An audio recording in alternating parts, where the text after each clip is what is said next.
As I'm making this video, the World Championships of Pokemon Unite are happening for the second year in a row, and I thought it would be a great time to refresh everyone with an ultimate beginner guide to everything in Pokemon Unite. This is the ultimate beginner's guide to everything in Pokemon Unite. Whether you're a returning player, a new player, or someone who just wants to brush up on all the important things inside the game, I'm going to deliver them to you right now. I'm Jake, your resident content cowboy. Yeehaw! And as I'm recording this video, teams are preparing for the second World Championships of Pokemon Unite, and I know that brings a lot of new people into the community, so I wanted to have some resources for all of you who are just joining us. Where to begin with Pokemon Unite? There are so many things going on inside this game, so many different menus and items, and there are over 50 Pokemon, so let's just start with the basics. What is Pokemon Unite? Pokemon Unite is a 5 versus 5 MOBA, multiplayer online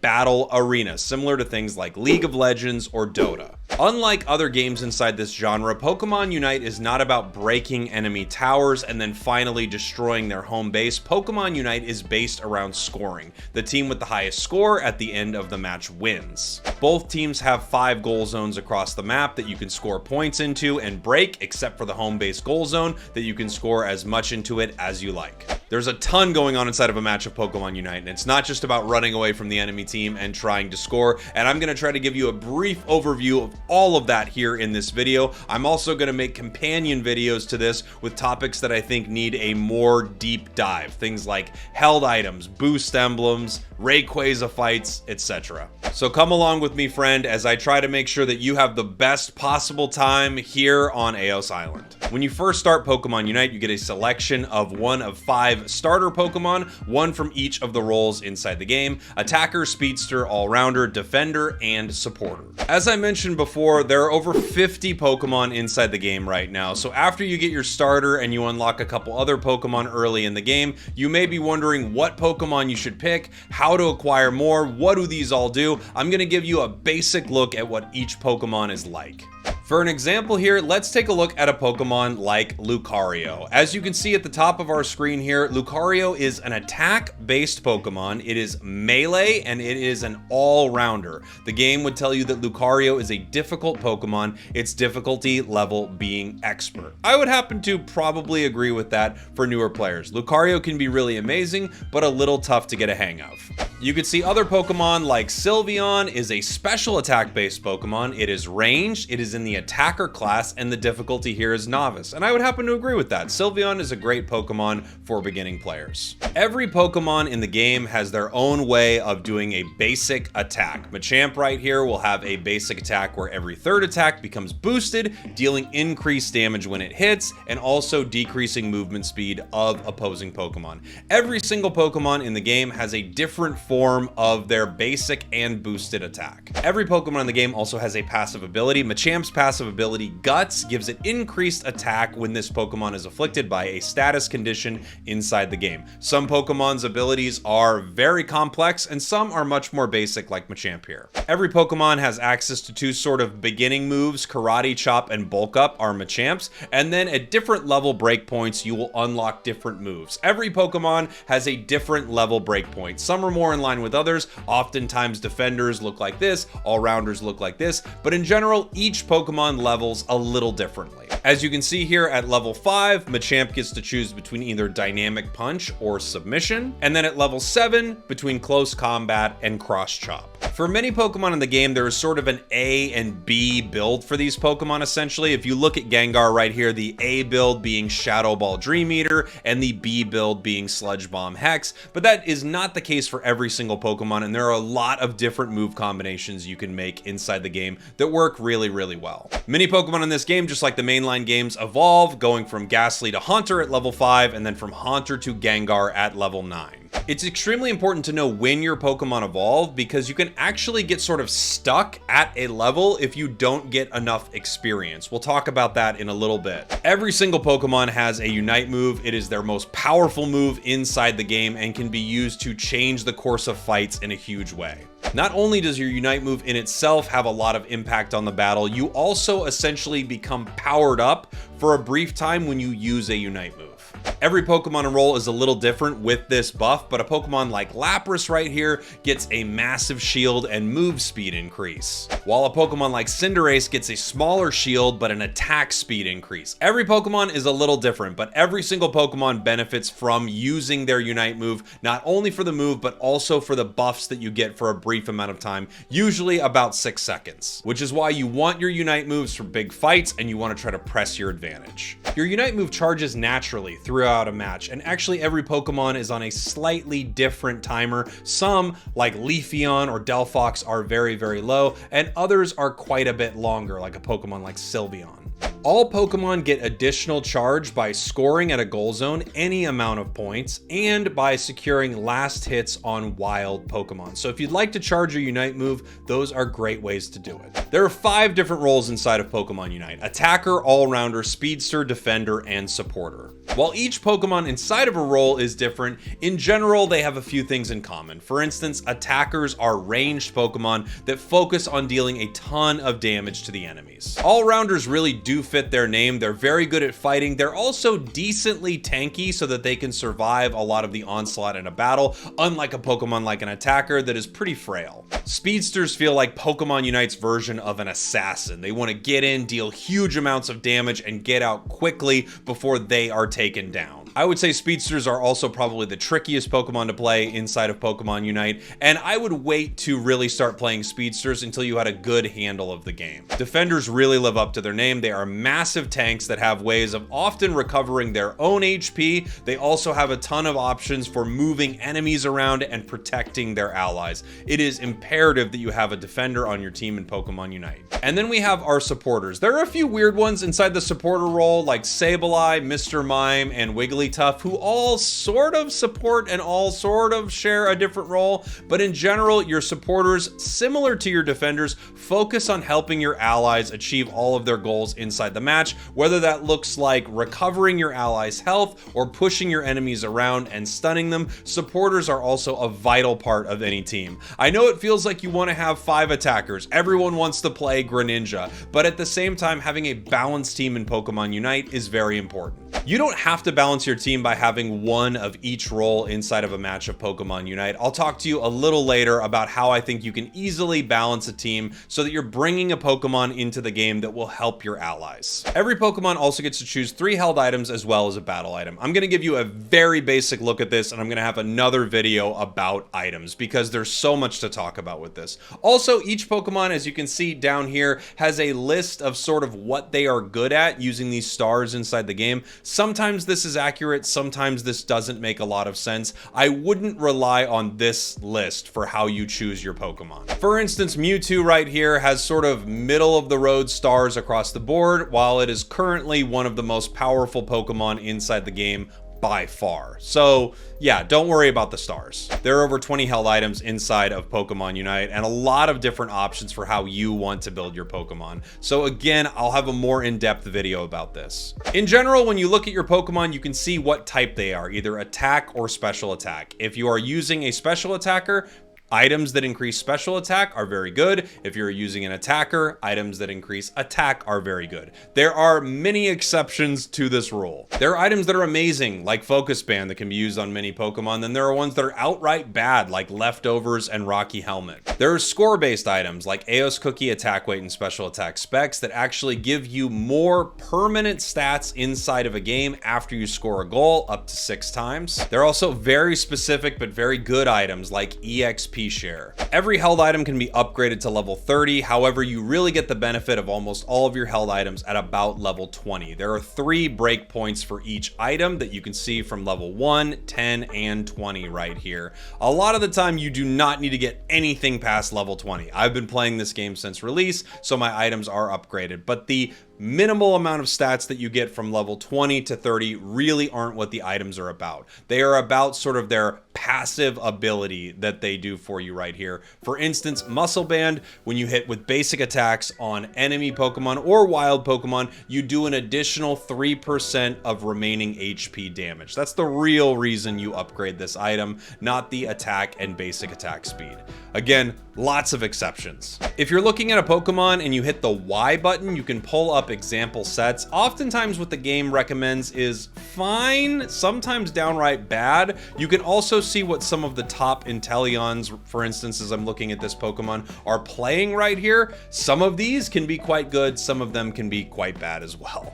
I have lots of videos on my site about held items for each individual Pokemon. You can also check out a website like UniteDB that has lists of items for all of the Pokemon on their sites that are very, very good. There are also 9 battle items inside of Pokemon Unite that have various effects that are on a cooldown inside the game. For instance, you can have an item like Full Heal that removes status conditions on a 50-second cooldown, and then you have something like Fluffy Tail that lets you do a little extra damage to wild Pokemon and briefly stun them. That's on a 25-second cooldown. In general, when you start this game, I don't think you need to stress too much about these. Potion is something very boring, but also decently good for a lot of new players.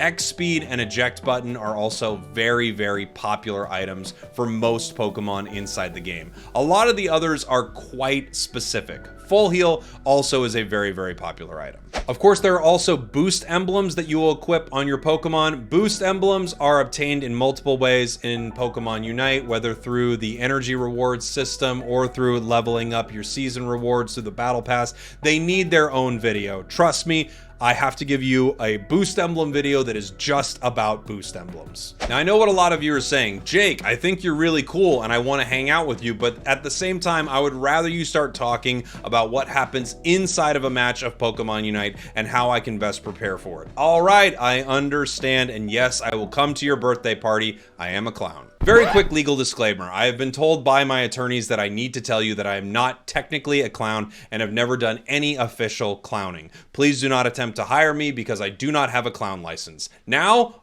on to the video. When you load into a match of Pokemon Unite, you get to select your Pokemon, you can change your items, and you can also decide where you are going inside the map. There are 3 areas inside of Pokemon Unite that you can basically call. The top or bottom path, or lane as it's often called inside of a MOBA, and the central area, or commonly referred to in MOBAs as the jungle. The game will recommend specific types of Pokemon for specific areas, and while it's kind of a general rule of thumb, you don't have to play defenders in the top path. You don't have to only play speedsters in the jungle. So there are a lot of different ways that you can put Pokemon in different paths. There's a little more experience to be gained in the bottom path from wild Pokemon, something that we'll talk about here in a minute. So if you have a Pokemon that needs to get a little more experience than others, that may be the better place to take them. But in general, there's lots of experience in the top or bottom path, and there are lots of Pokemon that are good in path, and then there are lots of Pokemon that are not so good in path and do a lot better in the central area. The central area, or jungle as it's often called, is really its own beast and probably needs its own video talking about that specifically. I have a few on my channel talking about the basics of jungling, and I'll make sure that they are in this playlist. There are areas all over the map that are tall grass, something that you would notice, of course, from the mainline Pokemon games. Inside the tall grass, you are invisible to your opponents, and you can use areas like this to not let your opponents know exactly where you are and get them with a big sneak attack. At the start of a match, you select between your first 2 moves, and as you can see, you start here at level 1. You'll notice that near my level, there is a small gauge that is slowly ticking up. That is your experience gauge. You gain passive experience over time,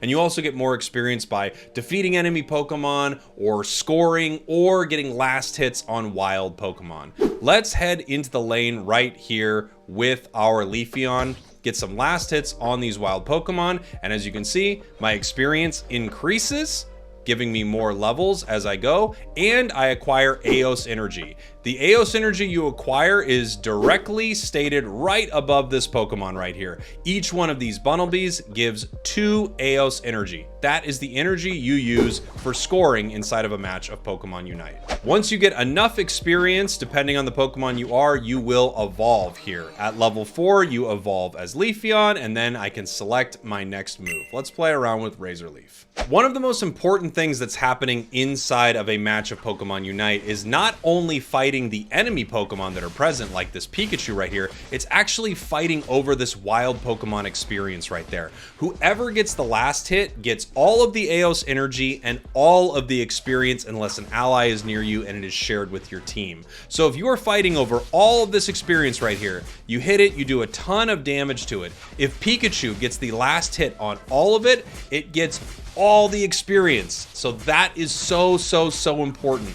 Understanding how to last hit and how to get an advantage over your enemy. When you're fighting here in lane, it's not always about picking up these KOs, even though they can be quite juicy, and we'll talk about knocking out your opponents. It's really about trying to secure as much of this wild Pokemon experience as you can.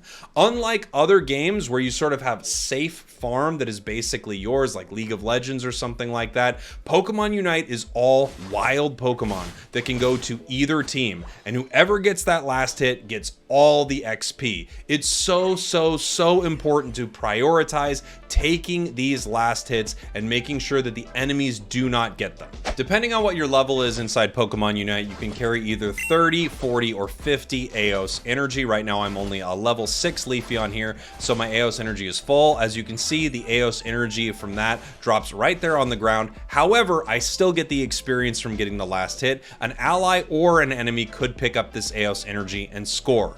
Which brings us to scoring, and there's so much to talk about here. As I mentioned before, the map has multiple goal zones on it that you can score into with different point thresholds for when that goal zone is broken. And then finally, you have that central goal zone that you can score as many points as you possibly can into it. The more points you have, the longer it takes to score, interestingly enough. So I have 30 points right here. I attempt to score, and you can see how long something like that would take. If I have 1 point, you score a lot faster. Obviously, the reason for this is opponents can stop you while you are scoring. So it's really important to notice how many points you have and whether or not you can score if an opponent is near you. Getting hit by any form of damage can stop you from scoring. So even this little Bunnelby right here can stop me from scoring my 11 points, as you can see. This goal zone in it right here only has 9 points left to be able to be scored before it breaks, but that doesn't mean that's all the points that can be scored in this goal zone. I have 20 points on my Leafeon right now. If I were to score this, I score all 20 points. The goal zone does still break. This brings us to a concept known as overcapping or overdunking. Many matches in Pokemon Unite come down to just a few points separating the victors, so it really benefits you to try to score as many points as possible in these goal zones and overcap or overdunk as best you can. Right now here I have 35 points into this goal zone that only has 9 left. That's a pretty solid overcap inside of a game. You also see situations where someone unfortunately only scores 9 into a goal like that, and if at the end of the match no one takes Rayquaza and the goal zones are about equal, you can kind of be sure that you lost the match because you didn't score properly. At the same time, there's so much that happens once you break a goal as well. We'll talk about that here in a sec.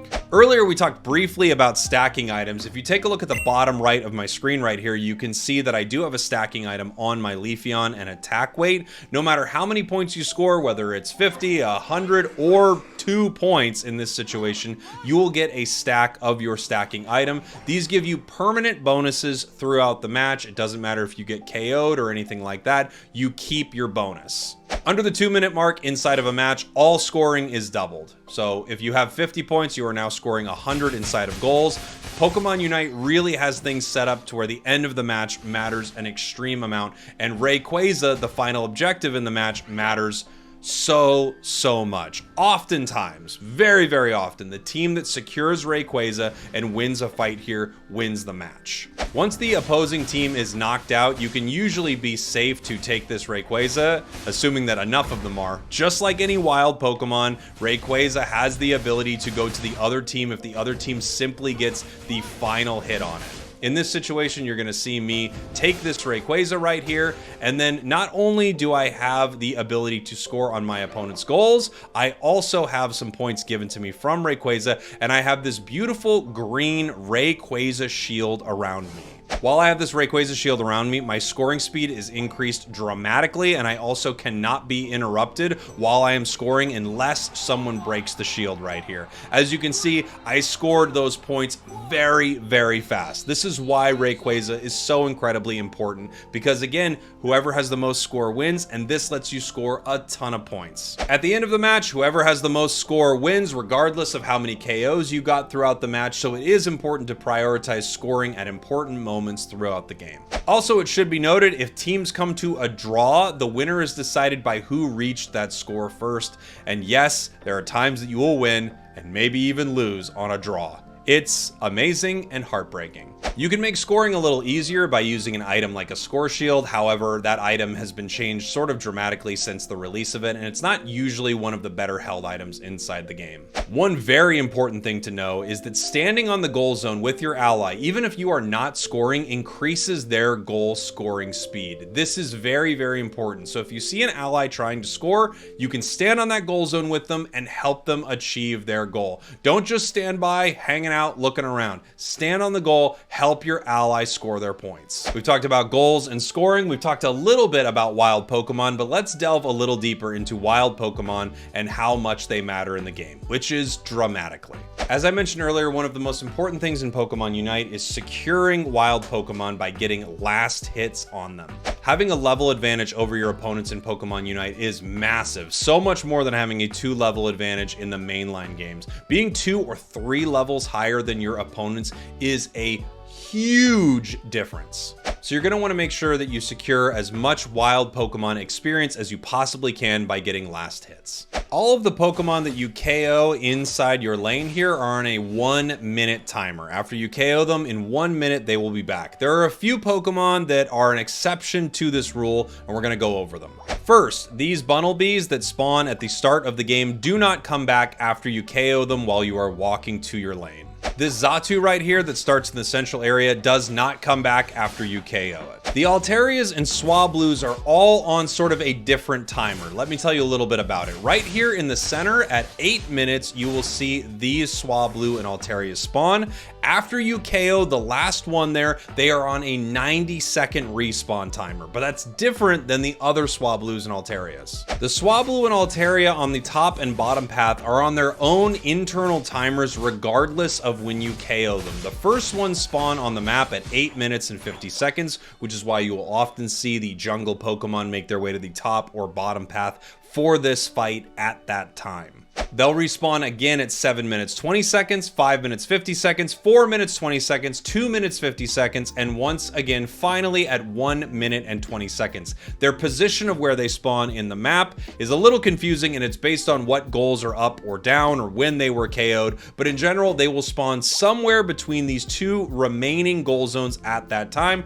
We are right about at 4 minutes and 20 seconds where this will spawn. There also is something that kind of throws off the timing of this ever so slightly, but again, they will spawn right about on time, as we're gonna see here in just a moment. 4 minutes, 20 seconds, and they are back. Now let's talk about very important Pokemon and objectives inside the game. Escavalier and Excelgor both spawn in the central area and both give you a buff. Like a lot of your other Pokemon, they also are on a 1 minute respawn timer. Once you are able to take that buff, you can see at the bottom right of your screen right here, the buff slowly ticking down, and that's letting you know how much time you have left with this buff. The blue buff that you will receive, the game calls it the purple buff, but it's the blue buff. The blue buff you will receive lets your moves activate faster because it lowers your cooldown time, and then your red buff that you will receive lets you slow enemies down as you hit them with your basic attacks. One interesting thing to note is you can kind of see the timing of these buffs coming back based on the clock right down there as they tick away. Right once they hit about that corner right there, both of the buffs come back from where you have taken them. Again, they're on a minute timer, but that's just another neat way to notice when your buffs are coming back. Speaking of wild Pokemon and the experience you get, it's so incredibly important to get experience in a match of Pokemon Unite. It is how you level up and it is how you evolve. Earlier, I briefly talked about being evolution gated created inside Unite. We saw the gauge that slowly ticks up over time, your experience bar. When you are right before hitting an evolution, you are stuck there until you either get a KO on an enemy Pokemon, you score points on an enemy goal, more than 1 point by the way, you have to score 2 points to get a little pop of experience, or you KO an enemy Pokemon or your team secures an objective. It's very important when you are at these sort of evolution gates that you look for experience and you go secure it so you can evolve. You don't know how many matches you will see where your team has a Charmeleon or a Wartortle that is sitting at level 8 for a very long time because they don't understand the importance of getting a few wild Pokemon secures so that they can evolve. And it is so different having a Charizard on your team than it is having a Charmeleon. Now let's talk about the objectives inside the game. At the top and bottom paths at the 7-minute mark, you have Regieleki spawning in the top path and one of 3 randomized Regis spawning in the bottom path, either Registeel, Regice, or Regirock. Whoever gets the last hit on the objective secures it for the entire team. Regieleki will essentially become another ally of the team briefly, moving towards an enemy goal zone and dealing damage to opponents as it goes. The team who did not secure Regieleki can stop this by KOing it once more as it moves towards their goal zone. If you're standing near Regieleki, it will not continue to move. Instead, it will try to fight the players around it. This is how you stop it from moving into a goal zone. If Regieleki moves into a goal zone, it leaves that goal zone defenseless momentarily, meaning you can score instantly on it any amount of points. There are times where this is very, very beneficial for your team, and there are other times where it's not so beneficial because sometimes breaking a goal actually can give your opponents a little bit of an advantage. That's a more advanced concept, but in general, it's important to break enemy goals with as many points as possible. The bottom Regis each give your team a different team-wide bonus for a brief period of time. If your team secures the last hit on Registeel, for 90 seconds you have increased attack and special attack.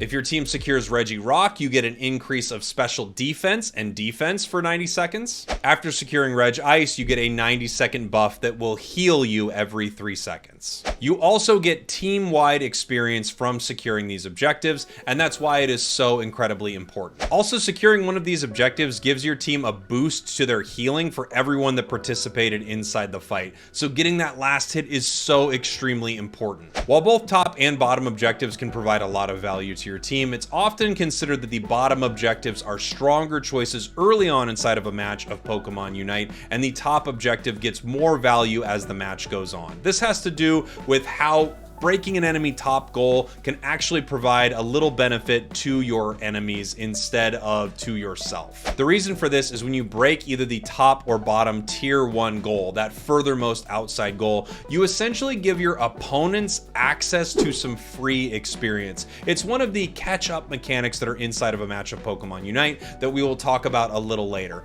But in general, breaking a goal early, especially without a strong overcap, can be a detriment to you later in the game because you've given your opponents some very safe, very powerful chunks of experience on their side of the map. Specifically, on the top path, 3 Indeedee spawn, and on the bottom path, 2 Indeedee spawn that are very, very difficult for your team to secure, but easy for your opponents. The final objective inside of a match, if you couldn't tell, is Rayquaza. And yes, I've been told directly by the Pokemon Company it is Rayquaza, not Rayquaza. I know. What are you gonna do? Rayquaza it is. As mentioned earlier, securing Rayquaza is one of the most important things that you can do inside of a match of Pokemon Unite. It often determines who the winner of the game is. For that reason, it's important to show up to Rayquaza with your team with everything ready to win a fight. Specifically, make sure that you have your Unite move ready to go. A good rule of thumb is to not use your Unite move under about the 3-minute 45-second or 3-minute 30-second-ish mark on most Pokemon, and you will have it back in time ready for Rayquaza. Showing up to this fight, not having a Unite move, or having some of your allies running away and backcapping, a concept that we can talk about briefly here in a moment, is super not ideal. Really quick, let's talk about backcapping while we're talking about Ray. Sometimes people run away from the Rayquaza fight, and instead of fighting, they will run off to score 50 points in one of the top or bottom goals. It's double points time, so that will turn into 100 points, all the while their team is losing a massive fight in the center, the enemy takes Rayquaza, and that is the match. There are some specific times and specific Pokemon that work really well with backcapping, but in general, especially when you're starting out at the game, show up to this Rayquaza fight. It is so important. Be there with your team and do everything you can to support them. The game is called Pokemon Unite, not Pokemon everyone kind of goes and does their own thing and then at some point we'll see if we win. Also, that'd be a very long title and I don't think it would be as popular. Okay, back to Rayquaza. Once someone starts hitting Rayquaza, Rayquaza will start doing damage to enemies around it. And everyone is Rayquaza's enemy. It doesn't matter who is hitting it. People can be knocked up by all of Rayquaza's different moves. Rayquaza's Dragon Ascent will knock everyone up around it once it casts it. And Rayquaza's Draco Meteor will deal damage to everyone around it. In general, it's not a good idea to try to take Rayquaza away from the enemy team while the entire enemy team is still up and fighting. Once you have KO'd multiple enemies on the enemy team, then it's a good opportunity to start hitting Rayquaza and see if you can secure it for your team. It's important to hold on to some of your big secure tools or last hit moves for the final moments of hitting Rayquaza. Again, like any Pokemon in the game, you can do all the damage to it, but if a Cinderace is hiding and throws a Unite move at it in the last second, it will secure it for its team, giving it those massive Rayquaza shields. A few things to note about Rayquaza shields. They are only given to players who are alive inside the match. If you are knocked out, you do not get a Rayquaza shield. So if there's only one enemy on the enemy team left standing and they secure it, they only get one Rayquaza shield. Not the biggest benefit. Something interesting about the Rayquaza shield, it also increases the damage you deal to enemies while that shield is active. Without question, Rayquaza is the most important objective in the game, and it is the biggest win condition inside of Pokemon Unite. There are many matches that you can win or lose where no team takes Rayquaza, but if your team is able to secure Rayquaza, you have a very good chance of winning. Once you have that Rayquaza shield, move towards an enemy goal zone and try to score as quickly as you can. Don't forget that you do have a powerful boost to your damage if you need to fight enemies, but also your goal scoring speed is increased so greatly that oftentimes you can just run to a goal zone and score and they cannot break your shield in time. This is very true a lot of the times for your tankier defender Pokemon. The shield you get from Rayquaza is partially based on your max HP. So Pokemon like Lapras and Umbreon can walk straight towards a goal zone and oftentimes score unless there's a coordinated effort by your opponents to stop them. At the 5-minute mark, you get jump pads that spawn at your home base. These will rocket you to multiple locations across the map. Most importantly, probably your tier 2 goal zones. Before the 5-minute mark, teams do not have jump pads. This is why it's actually a lot easier to score on a team's tier 2 goal zone earlier inside of a match because they cannot fly and land on your head. Outside of a few Pokemon passive abilities and things like a score shield, if you land on an opponent with a jump pad while they are scoring, it will interrupt their score. This is not true also of the Rayquaza shield. You will not interrupt a score by doing that. Between your goals and enemy goals, you have these areas called flux zones. These areas will slow your Pokemon down an extreme amount if you are in an enemy side, and vice versa if enemies enter yours. You can use these to run away from some bad situations, and you can also get some opponents caught out in them if they decide to chase your team too far. However, there are a few Pokemon in the game that can chase you pretty well into these. Things like Urshifu are very dangerous, even in a flux zone. Not only are goal zones places where you will score, you also will use your own goal zones to give yourself shields and healing. Each goal zone gives you a different amount of shield and different amount of healing, getting larger as it heads towards your home base. So you actually have a huge advantage fighting opponents around your own goal zones for the healing and shields that they provide. You can also head all the way back to your home base or respawn zone or Pokemon Center or whatever you'd like to call it by using your recall button down on the D-pad for Switch users. Inside your home base, you heal a massive amount of HP every half second. The shields you're provided from a goal zone also linger with you for about 4.5 seconds after you step off, so you can use your goal zones to move in and out out of combat, continually heading back to get a little bit of a shield and a little extra healing. As you move throughout the match, you'll see something like this pop up on the screen. No, not that. That's a surrender vote. I cannot stand surrender votes. In general, a tip for you, don't surrender vote until the enemy team has taken Rayquaza and scored a ton of points. There are a lot of ways to come back in Pokemon Unite, and if you quit early, you're never going to learn how to come back inside of a match. As I said before, there are a ton of catch-up mechanics, which we will get to.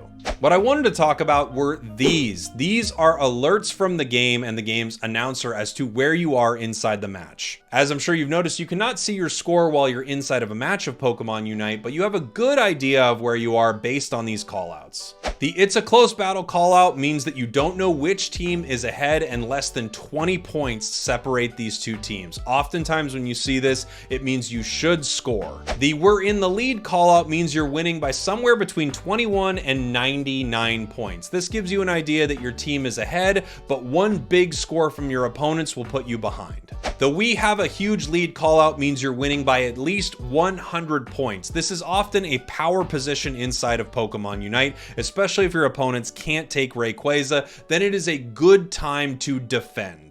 Of course, when I'm talking about this, that is just near the end of the game. Throughout most of the game, you want to be continuing to put pressure on your opponents, showing up to objectives and scoring points. "We're struggling to keep up" means your team is losing by 21 to 99 points. One big sneaky score could actually change the game. Then "we're really struggling" means your team is losing by more than 100 points. This often means near the end of the match, you'll need to either secure Rayquaza or wipe out the entire enemy team so you can make some big scores happen. We've talked a lot about scoring and objectives inside of Pokemon Unite, but we haven't talked about one of the most important things in the game, and that is battling your opponents. KOing enemy Pokemon is extremely important, especially near the end of a match. It is often what decides the game, which team does better in a massive fight. If you're a defender, you want to make sure that you are in front of your team so that you can soak up as much damage as possible and give them as much vision as possible so that they can get all of their moves to hit enemy Pokemon. It's hard being something like a Gardevoir if you don't know where enemies are or you're in front of your team. And that's something to keep in mind if you're an attacker Pokemon as well. Let's not just charge ahead if you're a Cinderace. Make sure you're with your squad and you're letting your defenders and supporters do their jobs. Inside of Pokemon Unite, it does not matter how low an opponent's HP is unless that HP is 0. Pokemon are fully effective until their HP is completely gone, so it's important to try to secure KOs. There are some Pokemon that are more set up like this than others, having moves that essentially do more damage when opponents are low. Lots of speedsters have moves like this that are often known as execute moves. In general, attackers and speedsters are squishier than things like supporters and defenders, so you want to try to put as much damage as you can onto those Pokemon so that you can win the encounters. I think something important to notice in Pokemon Unite is that your moves and Unite moves are extremely powerful. Make sure you use them in fights with your teams. And also notice that there is no mana gauge or anything like that in Pokemon Unite. So your moves are up every time they come off of cooldown. They are often much more powerful than just a lot of your basic attacks. So make sure that you're using your moves early and often and doing tons of damage to your opponents. Getting a knockout on an enemy Pokemon will reward you with experience and extra experience if you are a lower level than your enemy. We'll talk about that a bit more in some of our catch-up mechanics. There's so much to talk about when it comes to fighting enemy Pokemon. A good idea is to make sure that you spend time in the practice area with the Pokemon you're trying to play so you understand how all of their moves and abilities work into dealing damage to your opponents. You also, of course, can look up videos on every Pokemon on YouTube. I have videos for every single Pokemon inside the game if you want to know how to play them better. If you're just starting out, a really good rule of thumb is to be with your team so that you can support them in the fights, whether you're playing an attacker and trying to do as much damage as possible, you're trying to play a supporter and heal your team as much as possible, or a defender and be that frontline tank that lets your team survive throughout the encounter. Do everything you can with your team so that you can win these team fights. Trust me, 5 Pokemon running together against 3 Pokemon almost always wins. You know, almost always. There is the Mewtwo problem. Especially when you start out, by the way, I wouldn't worry too much about your Pokemon selection. I would play something you like and start to understand what it does inside of a game and how it helps your team. At the end of a match, you'll take a look at a screen like this. This is your battle data screen. It will tell you how many KOs you got, how many assists you got, how many points you scored. It will also award an MVP in the match. I've got to tell you, the MVP system is not a good system inside the game. It often does not reward it to the player who was the most valuable. Sometimes it rewards the player who straight up did not play with your team. Don't worry too much about MVP, and in fact, you don't need to worry a ton about all of these stats, but in general, if you're a defender, you should probably be taking more damage than the rest of your team. If you're a supporter, you should probably be, depending on which Pokemon you play, recovering more than the rest of your team because you're the Pokemon recovering with a lot of your recover moves like Soft Boiled or Moonlight for Clefable. And if you're a speedster, you should be getting a lot of KOs. If you're an attacker, you should probably have one of the higher damage numbers inside the game. These numbers are also very relative to the match that you just played. There are matches where you will literally do hundreds of thousands of points of damage, and there will be other matches that you played phenomenally well, and no one really does over 50,000 damage because there just wasn't a lot of fighting inside those matches. As I mentioned earlier, there are a lot of mechanics inside Pokemon Unite that will help you catch up if you are behind, commonly known as catch-up mechanics. No, not the delicious ketchup that you put on fries. Rayquaza is often looked at as one of the biggest catch-up mechanics inside of Pokemon Unite because if your team secures it, you get massive shields, you get a ton of healing. It can really change the game. Last hitting on objectives is a huge catch-up mechanic inside the game. Knockouts are also a big catch-up mechanic. If you knock out a higher level Pokemon, you get so much more experience than if you are the higher level Pokemon and knock out a lower level Pokemon. Oftentimes, it's very valuable to throw a lot of damage and Unite moves at a very high level enemy. Let's say a level 13 Greninja if you are a level 9, because getting that KO right there could rocket you up multiple levels inside the game. This is also why when you have a massive level advantage, you don't want to put yourself into a silly situation where you get yourself KO'd because you're going to give your opponents a way to catch up. As mentioned earlier, if you break a top or bottom tier 1 goal, you give your opponents access to catch-up experience on the top and bottom of the map. If this has happened to you, just know that losing a goal zone isn't the end of the world. You've actually opened up an area with some really nice experience. Just make sure someone on the team is consistently farming that experience once it pops up about every minute. Of course, you want to go out into the map, you want to continue to score, you want to show up with your team at objectives, but they just gave you a really powerful area to catch up. There's so much more to Pokemon Unite that I cannot fit into this one guide, but I wanted to give you a very good overview of everything going on inside a match of Pokemon Unite and a lot of the things contributing to it. I will have more videos like this, and if this helped you, please share it with a friend, like, comment, subscribe. It means that more people will get to see this video. Thanks for watching. Thanks for listening. I love you so much. I will see you all on Eos Island, and I'll see you all next time.